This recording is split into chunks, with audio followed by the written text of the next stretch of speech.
Pihak Kebun Binatang Maharani Zoo dan Goa, Lamongan, Jawa Timur akhirnya memberi penjelasan terkait kondisi perut harimau yang kempis viral di sosial media baru-baru ini. Pihak Kebun Binatang menampik tuduhan dari netizen yang membanjiri dengan komentar pedas saat melihat kondisi harimau tersebut. Baru-baru ini jagat maya tengah dihebohkan dengan penampakan sebuah video harimau Sumatera. Harimau itu nampak hidup di sebuah kebun binatang. Tak seperti harimau pada umumnya, binatang tersebut justru terlihat kurus dan perutnya kempis. Bahkan saking kurusnya, saat dilihat dari atas perut harimau itu terlihat rata tanpa lekukan.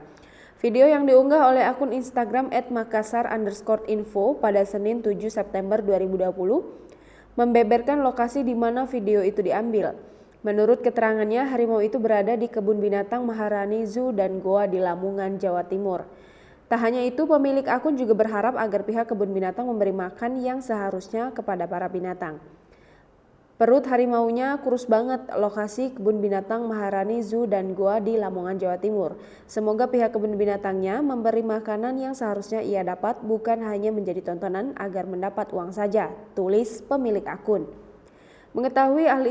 Mengetahui hal itu, netizen pun ikut geram hingga memberi kritikan pedas kepada pihak kebun binatang. Tak butuh waktu lama, pihak kebun binatang pun akhirnya angkat bicara.